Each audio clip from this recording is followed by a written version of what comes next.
Good morning. Good morning. Thank you for joining us today.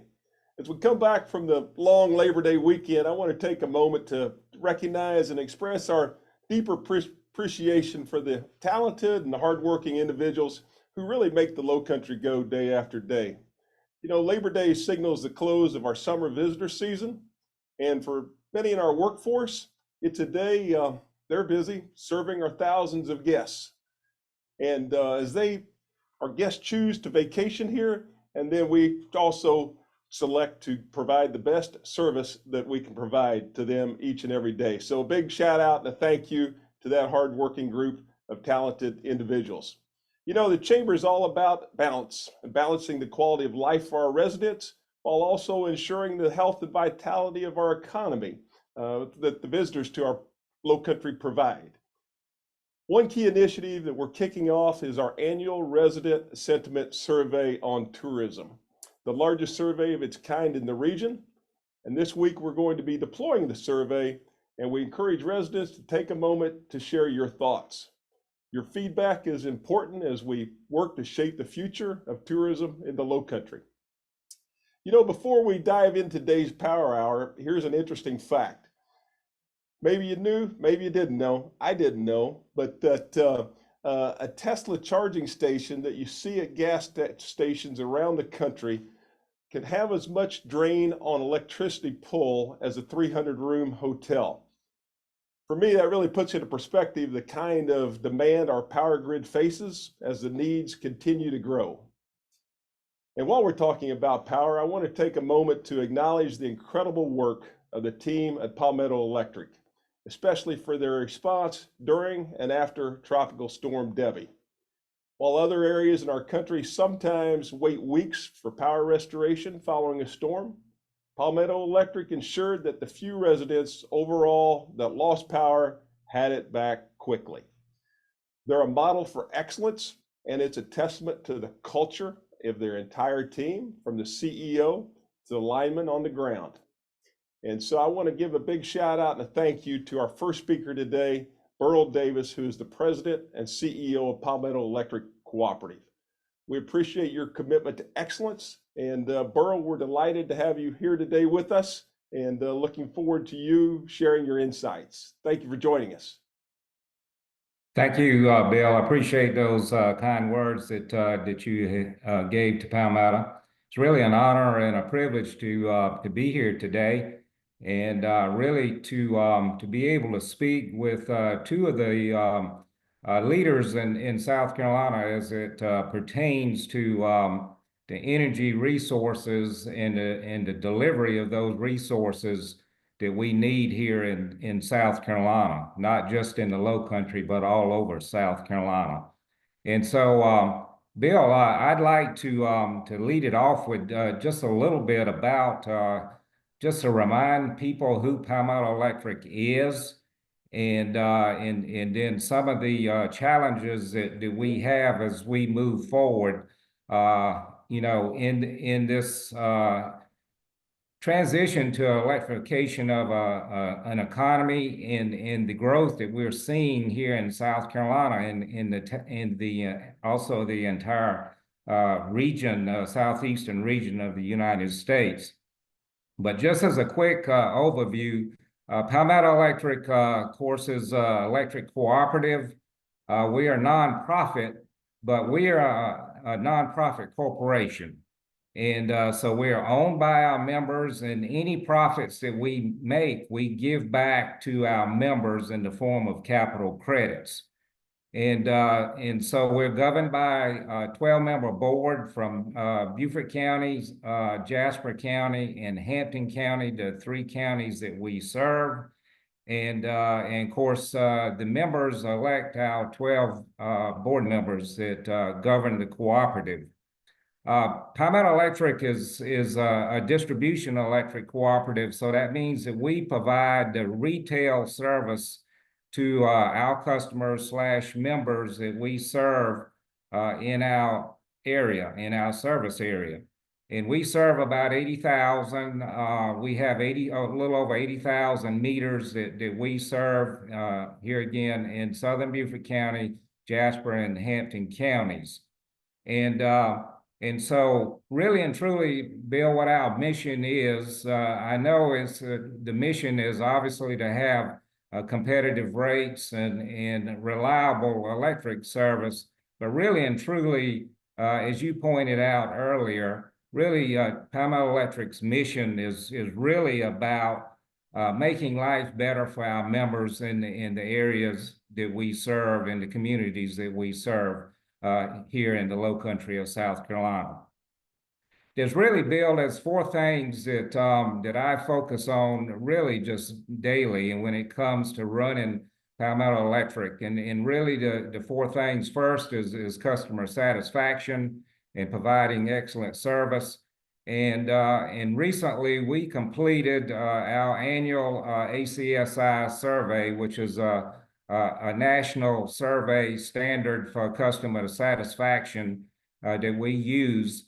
And we scored a 90. And to put that in perspective, Chick-fil-A, which everyone loves to go to Chick-fil-A and knows the quality service that Chick-fil-A provides, they scored an 85 in this same survey. So that puts it in perspective. And so that's 9 years in a row that Palmetto Electric scored 89 or higher. Another core thing, of course, is really has to do with finances, which is rates, having the competitive rates. And then the other thing, the third value that I really focus on and Palmetto focuses on is safety. And any well-run company that you'll find has a good safety program. And recently we had an audit of our safety program from top to bottom. We do it every 3 years, and had a meeting with the leader of this team of auditors that came in and inspected our safety program, and all he could say was "wow." Kept saying "wow." And so really it just shows you what kind of safety initiative and program and culture that Palmetto Electric has, and I'm very proud of what we do each and every day to keep our employees safe, and really it's all about the employees and what they do. And really the fourth function that concerns us every day at Palmetto Electric really has to do with service reliability. And that's what we want to talk about, really focus on today. And when I talk about reliability, I'm not just talking about keeping the lights on a daily basis, with limbs falling into lines or trees falling into lines. You know, storms. Obviously, we're concerned about storms, and you mentioned Tropical Storm Debbie and the impact that it had, and it could have been a whole lot worse than it actually was. And certainly those type things concern us.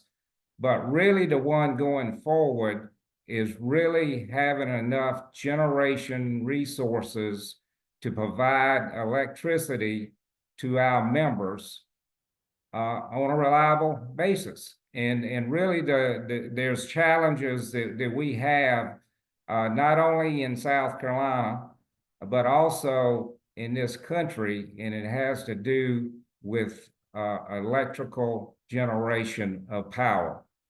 And so we're gonna get into that a little bit more, and really there's a few things that concern me, and really the one is the growth that we're seeing in South Carolina, and certainly we're seeing growth in our area, but the type growth that I'm talking about is really you know, a lot of manufacturers and a lot of folks want to come to South Carolina and the southeastern United States to locate their businesses and industries into our state. And then Rob Hochstetler, who is going to follow me, he's going to talk some more about this growth that is happening all over South Carolina, and in particular data centers, and how much energy that they use. And so I'm gonna leave that up to Rob to talk about that. But some of this second concern really has to do with the electrification of the economy.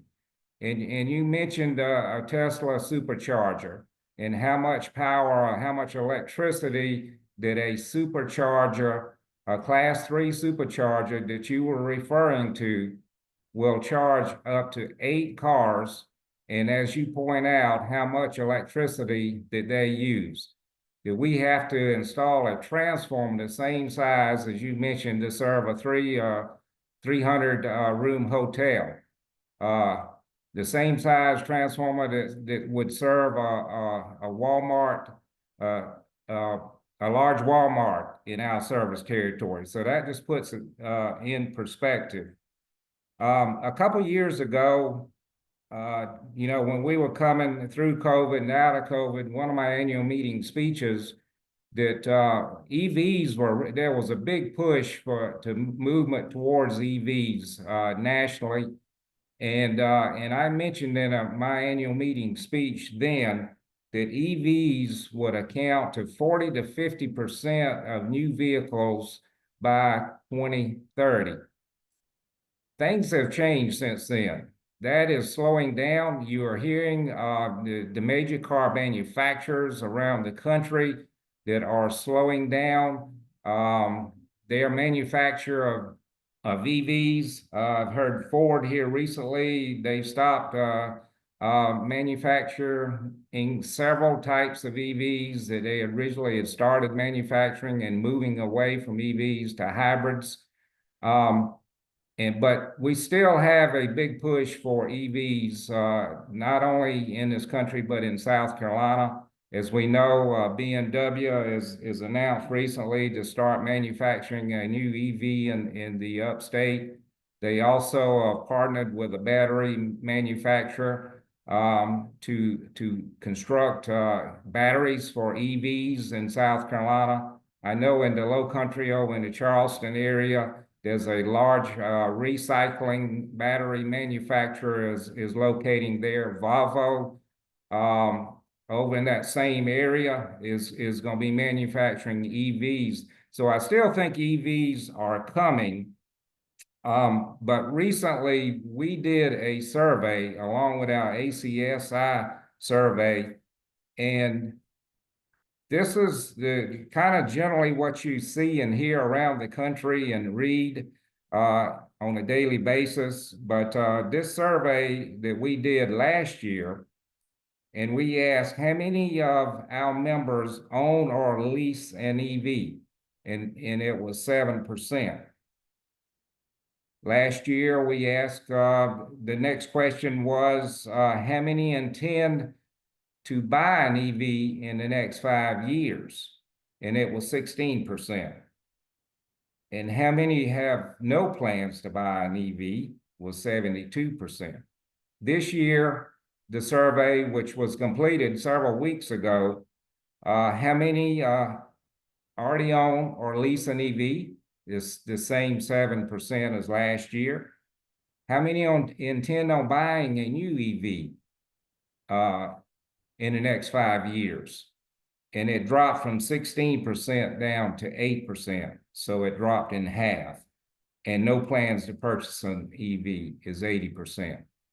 So that gives you some indication of what's going on in the EV world. But I still think they're still coming, and it's just going to be at a slower pace, and probably that's a good thing because it allows the electric industry to adjust and get the necessary infrastructure in place to be able to accommodate EVs. And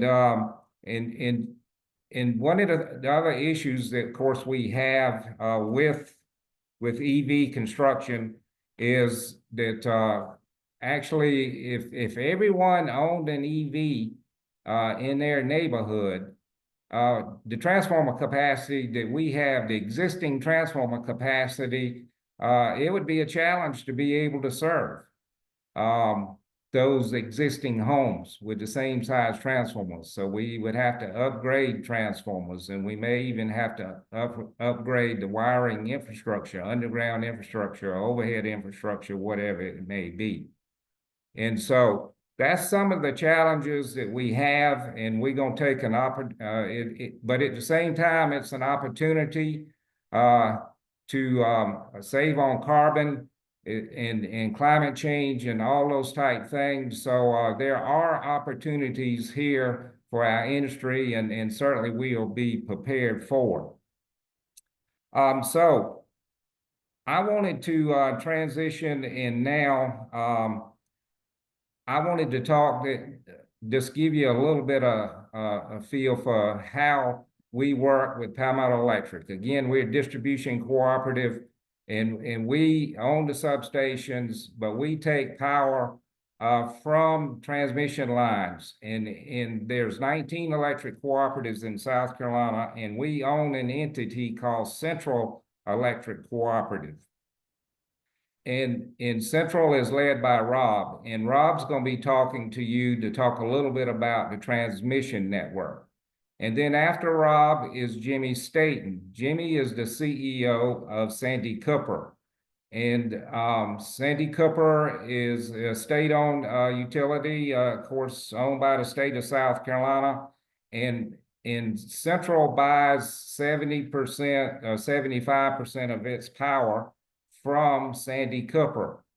So Central owns and builds certain transmission lines. Santee Cooper owns some of the transmission network that serves the electric cooperatives in South Carolina, but Santee Cooper operates and maintains those transmission lines. But really and truly, Central is an organization owned by the cooperatives, so we can come together and buy power in bulk quantities, and that's what Central does on behalf of the electric cooperatives in South Carolina. So with that, I'm going to turn it over to Rob Bill and let him talk about the growth that's going on in South Carolina, as well as the need for not only new generation, but also the need to upgrade the electrical transmission grid and modernize the grid here in South Carolina. So I'm going to turn it over to Rob now, Bill.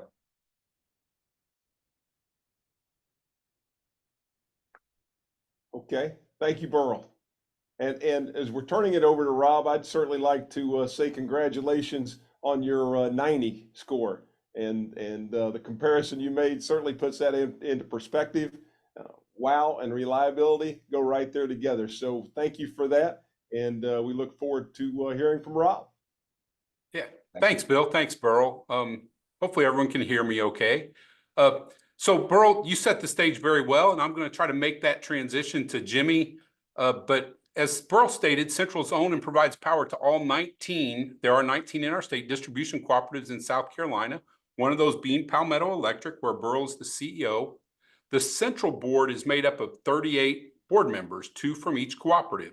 So Berl is member-owned. Those members own Central, so in effect, Central is member-owned. The cooperative started building transmission about 83 years ago, 1941, to deliver electricity to the rural parts of South Carolina, and officially formed Central, the organization that I lead, in 1948. Central originally built network transmission that serves the co-ops throughout the state, and built one of the first coal power plants in the state, the now demolished Granger plant in Conway. But our forebears made a really smart decision, and the co-ops built for those, but they leased those facilities to Santee Cooper in a lease-to-own agreement. And Jimmy's going to talk about Santee Cooper, but it saved on property taxes, ultimately saving end consumers money. And so today, through 900 miles of radial transmission lines, we, Central, connect the various network transmission systems to the electric cooperatives. In our state, network transmission is provided by Duke Energy, Dominion Energy, and Santee Cooper. So to help explain that a little bit, if you will, the network transmission lines to me are the interstates for delivering power. That's network transmission. That's what Duke, Dominion, and Santee Cooper provide, these interstates. Central then builds the highways, we call them tap lines or radial lines, that connect those interstates, the network transmission, to 468 delivery points. Berl called them substations for the 19 co-ops. The co-ops then deliver distribution to the retail area, the homes and businesses via distribution systems. So you've got the interstate systems network, the radial systems are the tap lines or the highways, and the distribution co-ops are delivering power straight to someone's home. Central currently buys power through 3 long-term contracts. Duke Energy Carolina is about 24% of the cooperative's needs, Santee Cooper 75% of the cooperative needs, and SEPA, which is the Southeastern Power Administration, which provides the hydropower from the Savannah Rivers, about 1%. In 2024, just to tell you the amount of energy that we're selling, Central will have revenue of about $1.6 billion. We'll sell over 21 billion kilowatt hours of energy to our members. And I would say, and I think Berl would agree with this, Jimmy probably as well, for the last decade, rates have really been stable in South Carolina, but rates are going up. And so I want to talk a little bit about cost control before I get into demand. And so for cost control and to stay competitive, the local cooperatives cooperate. They form entities such as Central. And they do that so they can stay those hometown utility companies, but compete with the large investor-owned utilities. And in our state, the cooperatives cooperate on 4 things.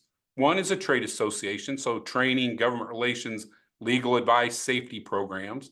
They own a supply company together. They do economic development together, and they form Central, and they own Central. And Central's role is managing large, complex power contracts. We implement demand-side management initiatives, and I'll talk just a little bit more about that. We do forecasting for them. We do billing for them. But perhaps one of the most important things we do is we do resource planning. Where do we get our power from today, and where are we going to get it in the future? And we have this mantra really throughout the industry, but definitely within the co-ops, is even when rates are going up, we're working hard to control costs by putting downward pressure on rates. So even in rising rate times, we're trying to put downward pressure, but continue to deliver safe, reliable, and environmentally responsible power every day. And as Berl said, there's more to reliability than just trees. So what is the future of Central, the future of our industry? The future of Central is we've had these very big contracts, Duke and Santee Cooper, but we're diversifying. We're increasing power we get from already existing nuclear plants, trying to reduce our carbon footprint. We're doing solar with Santee Cooper, and solar provides lots of energy, but it's not always available. We're looking to more clean burning natural gas, burns cleaner than coal, but it's always available. When someone flips a light switch on, things like natural gas burning power plants will be there to back up that need. And that natural gas units also pair very well with renewables. More natural gas allows more renewables to come on the system. But demand is increasing, and we see that through sales increasing.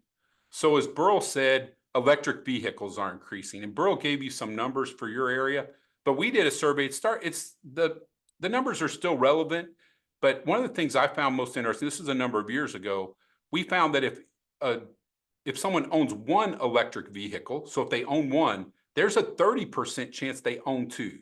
To me, that data point said that people who own electric vehicles tend to like them.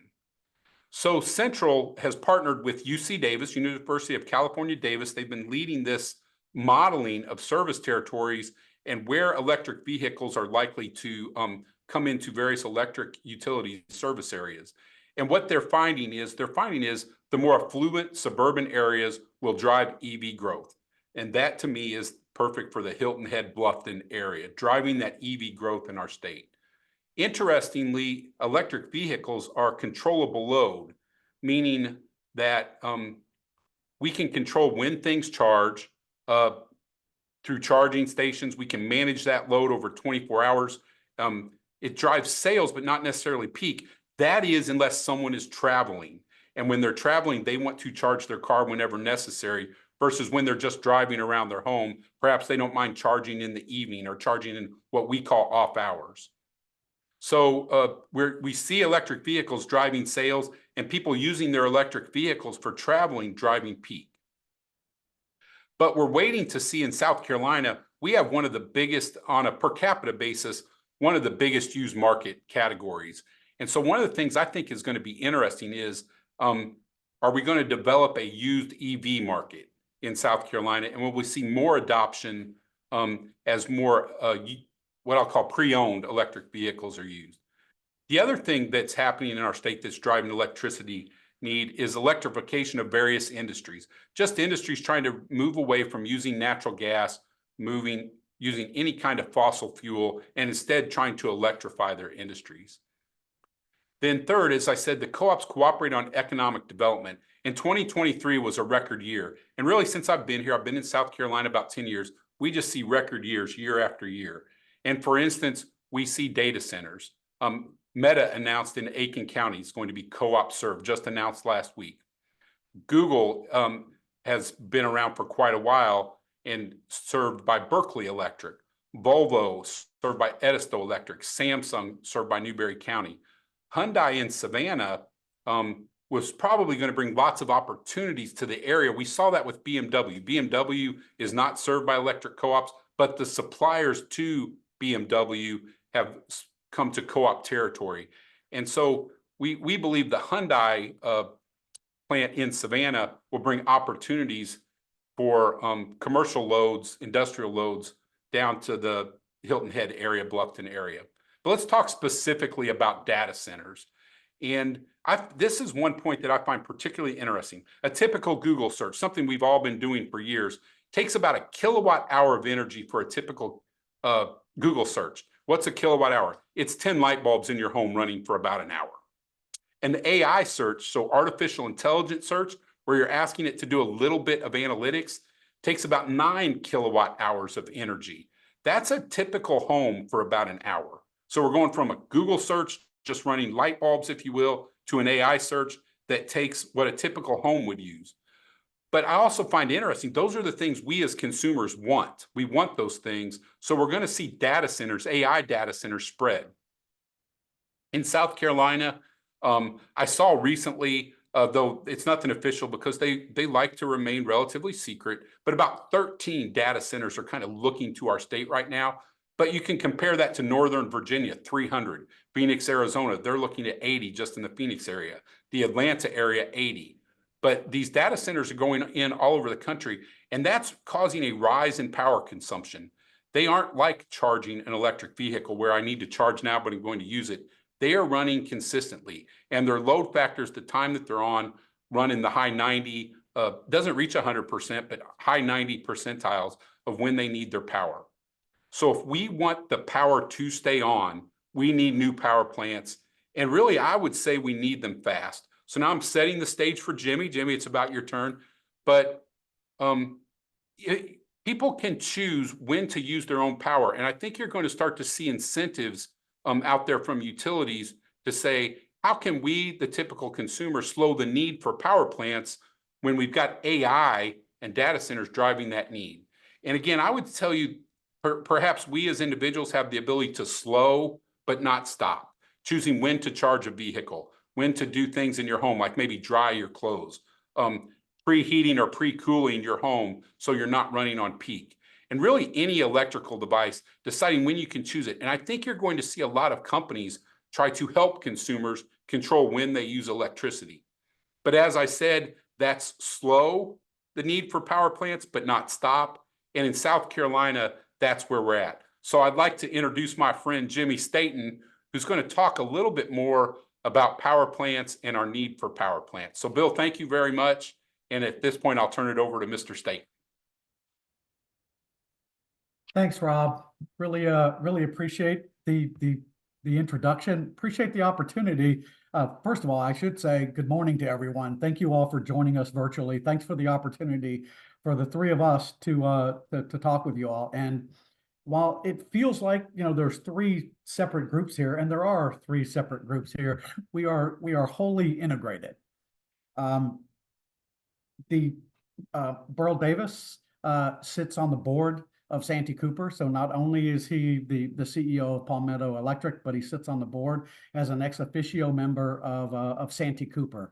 Rob Hochstetler is my good friend. He's my largest customer, and he also is a previous member of the board of Santee Cooper. And so the way we operate together, the way that we look at the entire needs for South Carolina is we do that on a very integrated basis. Now, again, I'm Jimmy Staton. I'm President and CEO at Santee Cooper, and I represent the 1,600 people at Santee Cooper that live their mission every single day. And that mission is very simple. It is to be the leading resource to improve the lives of South Carolinians. And I'll talk about how we do that in just a moment. But just to give you a little bit of background about Santee Cooper, Rob talked about when Central was created. Santee Cooper was created 90 years ago. And in large part, we were created to help the cooperatives electrify South Carolina. One of the other things we were built for, if you will, is it's to help serve the Allied forces during World War II. There was a plant in North Charleston that was making specialized steel to protect tanks, and we started providing electricity so that metal could be produced. And so again, that's the start of how we came about. But in large part, it was let's help the rural parts of South Carolina continue to develop. Now, Santee Cooper, we're unique. You'll hear a lot about this. You heard from Rob and you heard from Berl that they are nonprofit organizations. We are as well. We are a state-owned utility. We are owned by the state of South Carolina, but in large part, we operate independent of that. We do not receive any tax dollars, and we don't receive anything from the state. We generate our own revenues.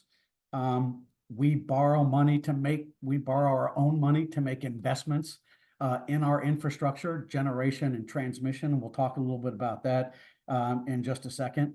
We do pay a dividend back to the state. It represents about 1% of our total revenues every year. So while we are state-owned, we operate kind of independently of that. What we're not an investor-owned utility. We don't have what we think of as traditional shareholders, where we have to pay a dividend or we have to watch where the stock price is going for those folks that have made that investment in us. The dividends that we truly pay are affordable, reliable energy and water service to the people of South Carolina. So you all, quite frankly, are the shareholders of Santee Cooper, and our objective, our desire is to make sure that you're seeing the dividends with lower cost, more reliable energy resources. And so that's the way that we focus on can we bring the greatest value. Now, again, I mentioned a minute ago that our mission is to improve the lives of South Carolinians. And so our focus and how we do that is fourfold. You heard something similar from Berl. First and foremost is our job is to power South Carolina. We generate power right now from about 6,000 megawatts of generation, and it's a diverse set of resources. And again, when you think about a megawatt, think about the power used by about 700 homes. So that's what a megawatt is. And so we use about 6,000, or we have about 6,000 megawatts that we generate electricity different times during the day to provide service throughout South Carolina. It's a fairly diverse mix of resources. We have nuclear, we have coal, and in fact, we're very heavy on coal. That represents about 65% of our total generation capacity. We have natural gas. We have relatively significant hydro or hydropower. So, operating the dams that we operate, and we have some solar. We're going to talk a minute about where are we moving to, where do we need to go, and solar is going to be a big part. Renewable resources in general will be a big part of how we continue to move forward. So we power South Carolina. We also operate the most extensive electric transmission grid in South Carolina. And again, so think about it, we generate it, we wholesale move it, essentially, similar to highways and roads throughout the state. And then we turn it over to Rob and to Berl, and they distribute it further to homes and businesses. That's the primary part of our business. The second part, though, that we focus on is we do energize directly some homes and businesses in Berkeley, Horry, and Georgetown counties. And so we serve direct homes and businesses similar to Hilton Head in the beach area of Myrtle Beach.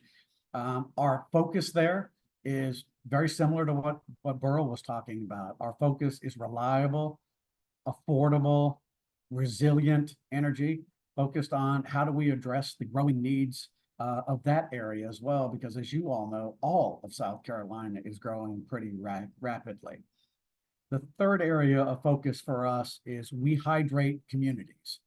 We are blessed to be able to operate Lake Moultrie and Lake Marion, and we utilize that water in order to bring clean, affordable, reliable water to about 220,000 customers in conjunction with local agencies, about 220,000 customers throughout the low country. And we intend to continue to expand the ability to bring clean water to communities that need it throughout the low country of South Carolina. And in fact, right now we have capability of delivering about almost 50 million gallons a day of water, and we're continuing to find ways to increase that. And then the last area that we focus on, because we are state-owned, is how do we help South Carolina thrive?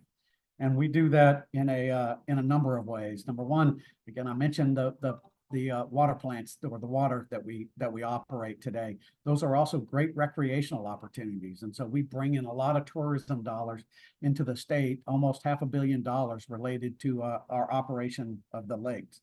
We have this extensive transmission infrastructure that runs throughout the state, throughout a lot of rural parts of South Carolina. So one of our responsibilities is to ensure that we are utilizing that the best way possible. One way that we do that is to allow folks to connect their broadband opportunity or their broadband wiring on our system in order to serve those rural communities. Because as you all know, if you bring broadband to rural communities, you're going to see economic development. And so we don't provide broadband itself, we just provide some of the infrastructure to help make that happen. And then lastly, we're very focused on economic, like Rob talked about, like Berl talked about, we're very focused on economic development.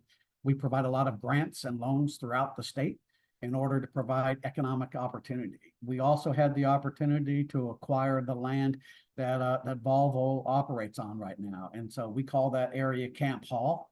Volvo is there.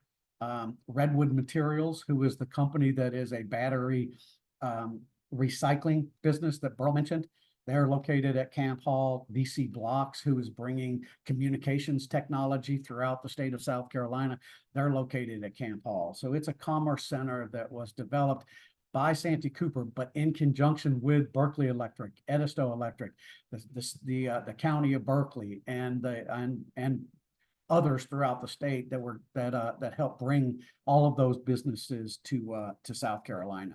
And then the last thing that we're doing is we're working with the federal government to get funding to provide resiliency grants throughout South Carolina, and several of the cooperatives have won those grants, if you will. And so we are providing that opportunity, distributing those dollars so that we can help them provide a more resilient operation for their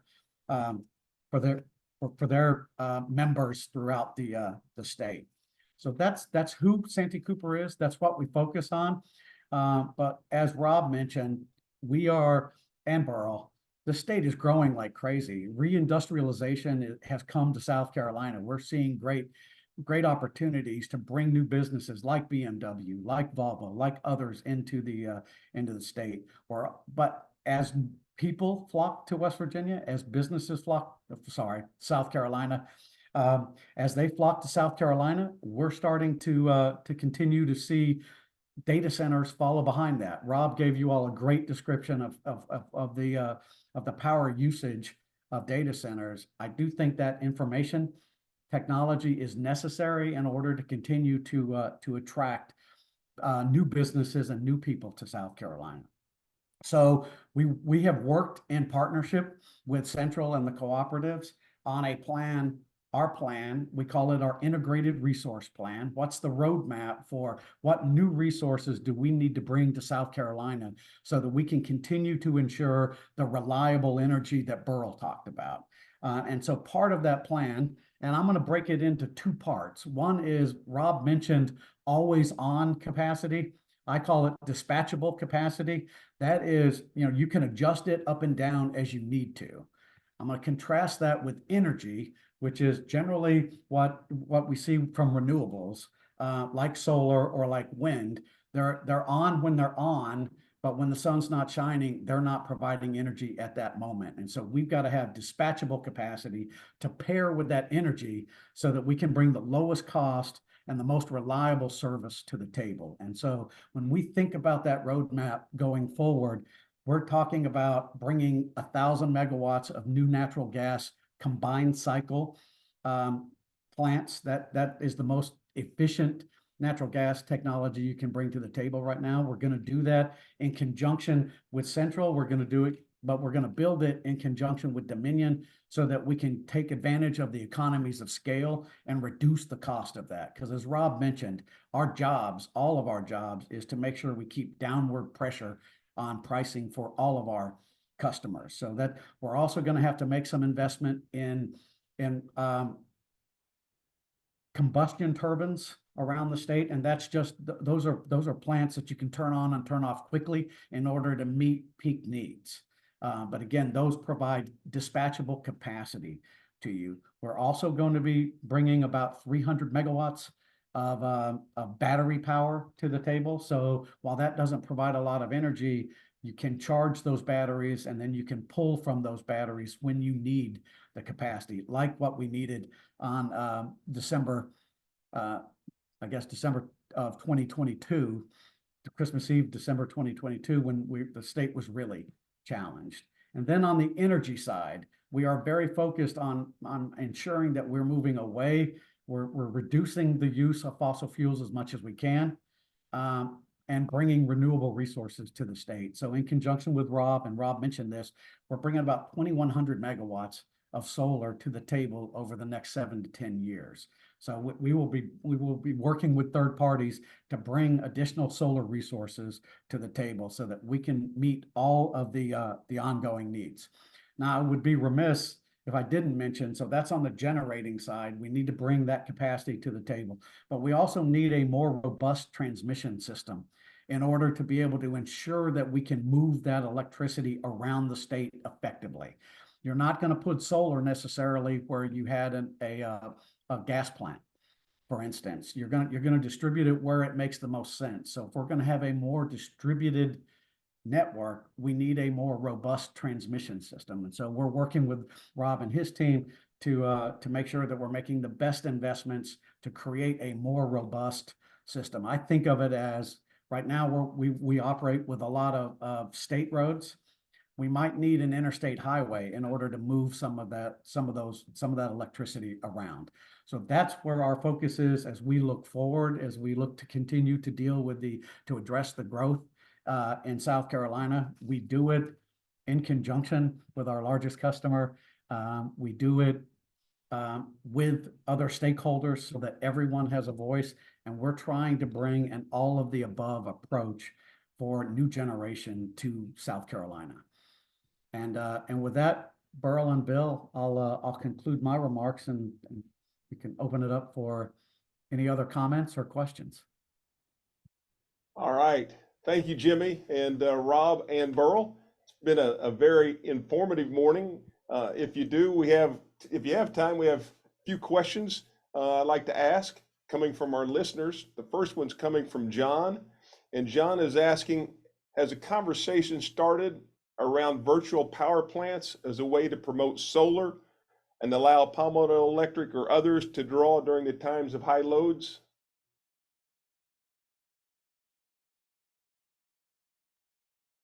Yeah, Bill, you want me to try that one and see if Jimmy or Berl want to add anything?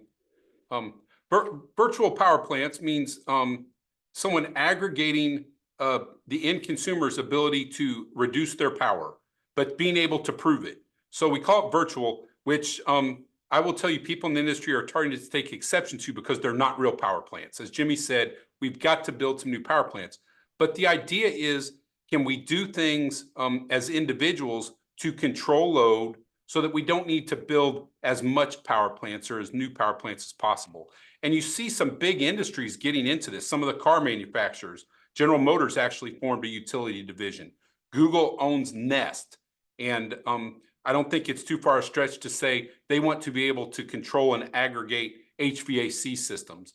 Generac, who supplies home electricity, want to be able to do those things. And so I think virtual power plants are coming, but I would tell you, Bill and others listening, it's at the very top. And when you have a data center that's coming that's saying 200 megawatts that they need power, and Jimmy using the 700 homes per megawatt, that's a lot of homes that have to control to take over for the need to build a power plant for data centers. So I don't know, Berl or Jimmy, if either one of you want to add anything to that or not. Rob, I'll add to that. And of course, Palmetto Electric has been a leader in load management programs, and really and truly, that is a component of a virtual power plant. And we have over 40,000 water heaters, electric water heaters that are under control that we use during peak periods. And I would venture to say that we have more controlled water heaters than probably any other entity in the state of South Carolina. Also, we added through Central's help a couple of years ago. We had, as Rob mentioned, the HVAC. We have a thermostat program that we use and that we promote, and it's been very successful, to be honest with you. And so we can continue to promote that program. And I'm sure there's going to be other programs that we see coming in the future. And again, I know Jimmy mentioned really large scale batteries, but I do see battery technology improving. And eventually, I do think that we will be able to use batteries in folks' homes, or even electric vehicle batteries, to be able to provide power back to the grid at some point in time. All of that is coming. It really is, and we are monitoring it. And of course, everything that we do at Palmetto Electric, we have to make sure that it brings value to our members. So other members are not subsidizing programs to build programs. So we have to make sure that they do bring value to the entire cooperative when we do implement these programs. But yes, I think it's going to play a role as we move forward into the future. Yep. And if the only thing I would add there is, because again, I think Rob and Berl hit it on the head. Obviously, where we are we directly serve, we're looking at the same types of opportunities. And I certainly see EVs being both a feeder and a user of energy from time to time. But my role, because I'm more on the wholesale side, my role, I think, in order to help serve Rob and Berl, is to ensure that we can provide some adequate price signals to people so that there's value for those virtual power plants, so that as Rob and Berl are able to aggregate that capacity, they're seeing some value for that, because there is value to the wholesale provider like me. It reduces our cost, right? Because I don't have to build, perhaps we don't have to build as much generation. And anything we can do to reduce the amount of generation we have to build will bring lower costs to consumers. So if we can provide the right price signals, then I think we can help Rob and Berl do even more on that side of the business. But again, I think the cooperatives of South Carolina have as robust a set of programs of demand side management as I've generally seen. So again, I think as a state we're doing well, but obviously there's a lot more we can do. Okay, thank you. Another question is coming from Bernie, and Bernie is asking, are you concerned about the impact of AI?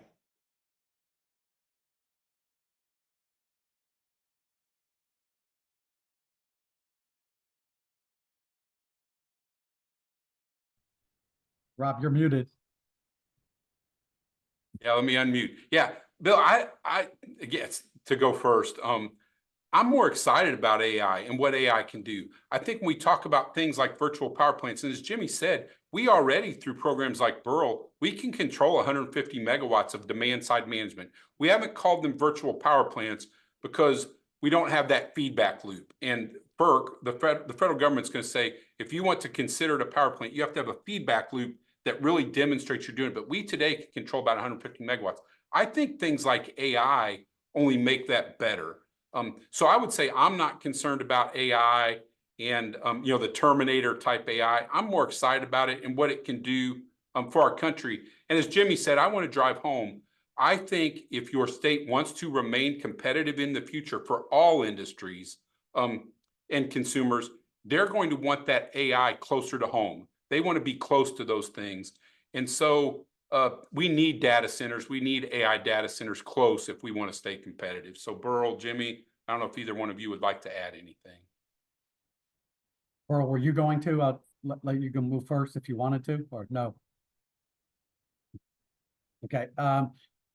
Like Rob, I'm thrilled by the opportunities. Get off mute, Jimmy, but yeah, go ahead. I think that I'm thrilled by the opportunities that AI will provide. I think AI will enable us to operate our systems more effectively, get more out of them, make us more efficient just generally. So I'm excited about that side of it.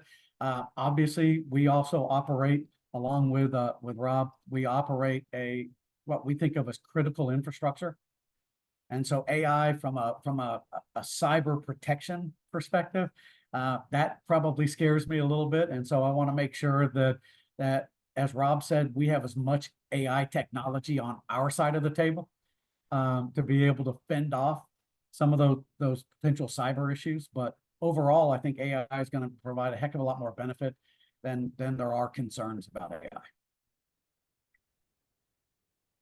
I'll add to it. I agree with everything that Rob and Jimmy have said. You know, one of the things too that AI and these data centers, they can help lower cost, and that is because they are large users, and it's like a large manufacturer with a very high load factor. So they're using power constantly throughout the day. So they are not only consuming energy, but they also helping pay for the new generation that is going to be needed here in South Carolina. So on average, they can lower costs for our members. So from that perspective, I do like AI.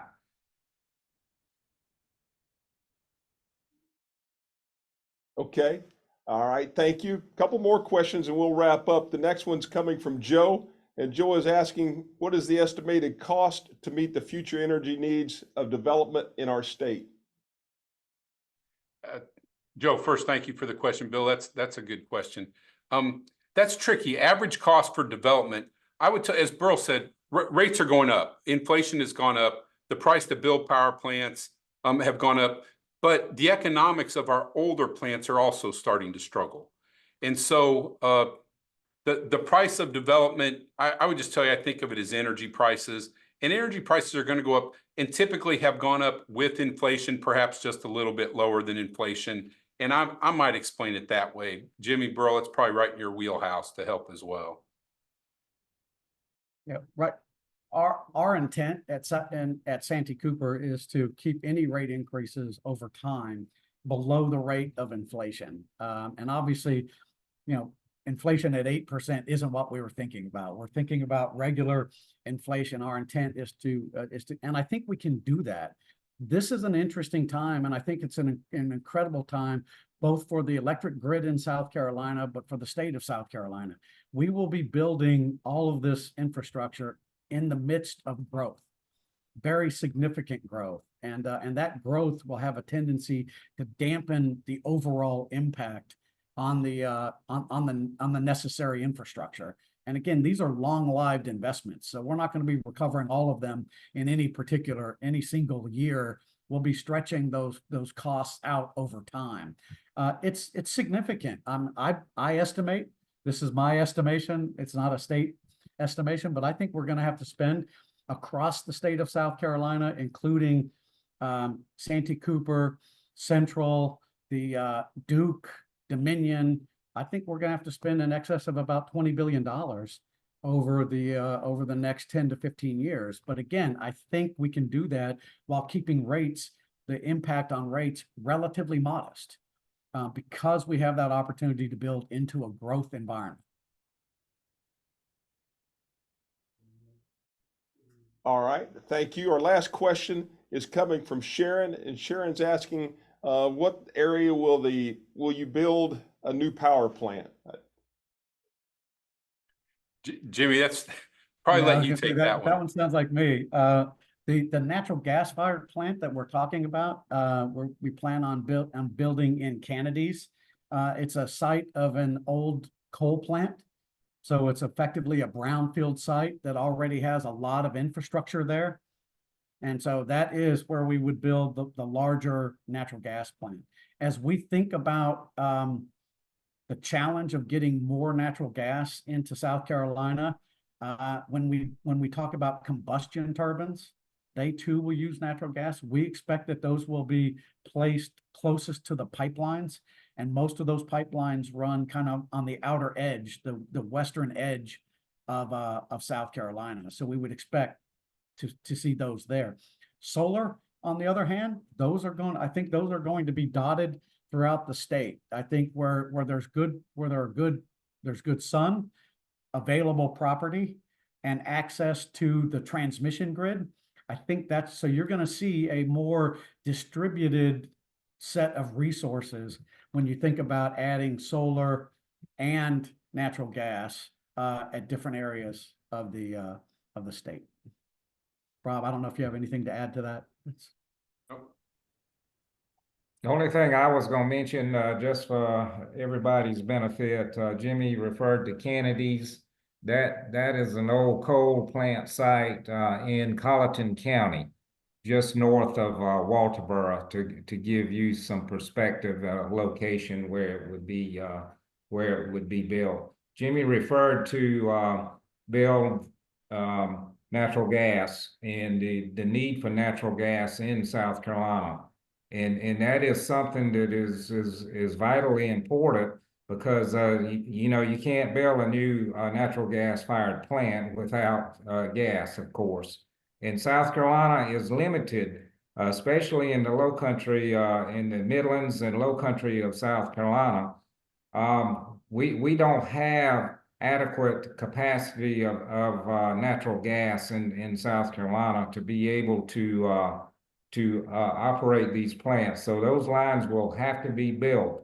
And so that can be a challenge. That can be a challenge, just like building a new transmission line. It can be a challenge. It takes time. It takes a lot of, engineering as well as environmental work that has to be done, and environmental approvals that need to be done. And as we all know, regulations are getting more stringent instead of less stringent. And so that is a big challenge and a big need, but we do, and locally, we have certainly the support of the local legislative delegation in the low country, and Senator Davis, Tom Davis, has been very active and very supportive of the need for new generation resources here in South Carolina. And so we're very appreciative of Tom and his efforts and his interest in energy in South Carolina.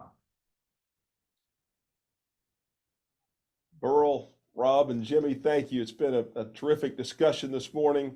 Very, very informative, and we appreciate your time. And I also want to say thank you for the roles each of your organization plays in economic development throughout the state of South Carolina.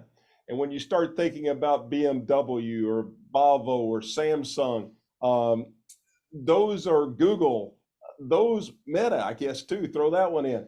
Those are household names in the economic development world, as you all know better than I do. But thank you for that. And we appreciate what each of you do and your organizations do. And most of all, thank you for being with us today. Have a great week, everyone. Thank you, Bill.